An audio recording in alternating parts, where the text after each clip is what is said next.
Bismillahirrahmanirrahim. Assalamualaikum warahmatullahi wabarakatuh. Kami dari kelompok 3 kelas 5B Pendidikan Guru Sekolah Dasar Universitas Muhammadiyah Mataram akan menjelaskan materi tentang pendidikan seni budaya dan prakarya. Adapun anggota kelompok 3, saya Muhammad Akbar sebagai pemateri pertama, Ansari sebagai pemateri kedua, saya pemateri ketiga, dan saya sendiri lagi sebagai pemateri ketiga, Nur Astriat sebagai pemateri keempat, dan Ratni sebagai pemateri kelima. Oke, saya akan melangsungkan materi pertama, yaitu pendidikan seni budaya dan prakarya. Yang pertama, pengertian seni rupa.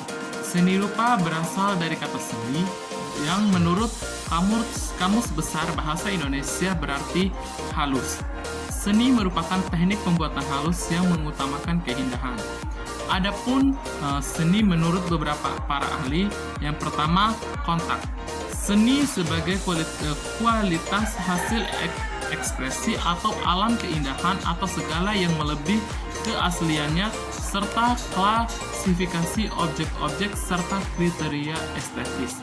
Yang kedua, menurut J.J. Hockman, kesenian adalah sesuatu yang mempunyai unsur ideas, efektivitas, dan artifacts. Dan yang ketiga, menurut Aristoteles, seni merupakan peniruan terhadap alam, tetapi sifatnya harus ideal. Seni rupa adalah cabang seni yang membentuk karya seni dengan media yang diciptakan atau ditangkap oleh mata dan dirasakan dengan rabaan. Seni rupa juga diartikan sebagai hasil ciptaan kualitas, hasil ekspresi atau ilmu keindahan atau segala hal yang melebihi keasliannya serta klasifikasi objek-objek terhadap kriteria tertentu yang diciptakan menjadi suatu struktur sehingga dapat dinikmati menggunakan keindahan indera mata. Seni rupa juga ini dapat dikelompokkan menjadi 3. Yang pertama, seni rupa tradisional, yang kedua seni rupa modern, dan yang ketiga seni rupa kontemporer. Saya melanjutkan materi kedua, yaitu unsur-unsur seni rupa. Seni rupa dibangun dari beberapa unsur yang diketerkaitan pada sehingga dapat dinikmati secara utuh.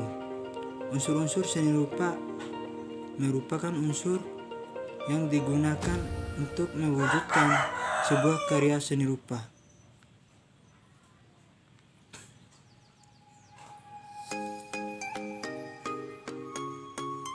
Yang pertama, adapun unsur-unsur seni rupa, yaitu yang pertama, titik adalah unsur seni rupa yang paling dasar yang melahirkan suatu wujud dari ide-ide atau gagasan yang melahirkan garis, bentuk atau bidang. Yang kedua, garis adalah unsur seni rupa sebagai hasil dari penggabungan unsur titik berdasarkan jenisnya. Yang ketiga, bidang. Bidang adalah penggabungan garis yang membatasi suatu bentuk sehingga dapat membentuk bidang yang melengkapi dari beberapa sisi. Yang keempat, bentuk adalah unsur seni rupa dari gabungan dikelompokkan dalam dua macam, yaitu sebagai berikut. Yang pertama, bentuk geografis, ialah bentuk yang terdapat ilmu ukur seperti bentuk kubistis, contohnya kubus dan balok. Yang kedua, bentuk non geometris adalah bentuk yang meniru bentuk alam seperti hewan, manusia, dan tumbuhan. Yang kelima adalah unsur seni rupa dengan dua sifat. Yang keenam, warna adalah unsur seni rupa yang menimbulkan kesan dari pantulan cahaya pada mata. Yang ketujuh, tekstur adalah sifat dan keadaan suatu permukaan bidang atau permukaan pada benda pada sebuah karya seni rupa. Yang kedelapan, gelap terang adalah unsur yang bergantung dari intensitas cahaya. Akan melanjutkan materi ketiga, yaitu tentang macam-macam seni rupa. Macam-macam seni dikelompokkan menjadi wujud, massa, dan fungsinya, yaitu yang pertama, macam-macam seni rupa berdasarkan fungsinya dibagi menjadi dua. Yang pertama, seni rupa dimensi.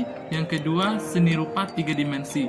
Seni rupa 2 dimensi adalah seni rupa dengan karya 2 ukuran, yaitu panjang dan lebar. Sedangkan seni rupa 3 dimensi adalah seni rupa yang memiliki 3 ukuran panjang, lebar dan tingginya atau tebal memiliki volume. Yang kedua, macam-macam seni rupa berdasarkan masanya. Yang pertama, seni rupa tradisional adalah seni rupa yang dibuat dengan pola atau pakaian tertentu sebagai pedoman dalam berkarya seni dan dibuat berulang-ulang tanpa merubah bentuk aslinya. Yang kedua, seni rupa modern. Seni rupa modern adalah karya seni yang ditandai dengan munculnya kreativitas untuk menciptakan hal yang baru yang belum pernah ada sebelumnya. Yang ketiga, seni rupa kontemporer. Seni rupa kontemporer adalah karya seni yang pemunculannya dipengaruhi oleh waktu di mana karya seni tersebut diciptakan. Selanjutnya, macam-macam seni rupa berdasarkan fungsinya. Seni rupa terapan adalah seni rupa yang didirikan dari tujuan praktis. Karya yang digunakan dari benda-benda dengan kebutuhan sehari-hari masyarakat. Adapun contohnya seperti seni bangunan arsitektur, seni kain, seni ilustrasi, seni kerajinan tangan, serta seni demokrasi. Yang ke B, seni rupa murni adalah karya seni rupa yang diciptakan bukan untuk tujuan digunakan, melainkan untuk mengungkapkan ide dari penciptanya dan hanya mengutamakan keindahan. Adapun contohnya, yang pertama lukisan, yang kedua patung, dan yang terakhir grafis.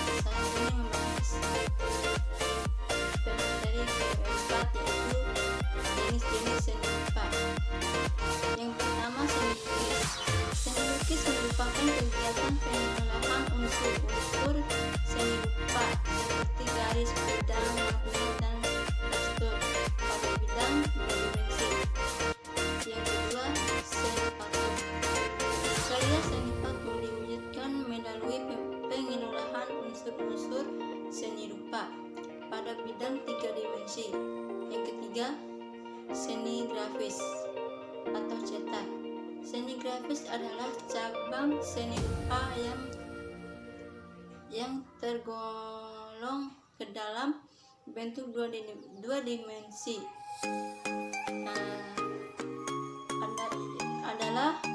Yaitu karya seni grafis berbagai menjadi 4 jenis. Yang pertama, cetak tinggi. Yang kedua, cetak dalam. Yang ketiga, cetak garis. Yang keempat, cetak datar. Cetak tinggi. Prinsip cetak ini adalah bagian yang bertinta adalah bagian yang paling tinggi. Yang kedua, cetak dalam. Prinsip cetak dalam adalah hasil cetakan yang diperoleh dari cetak garis.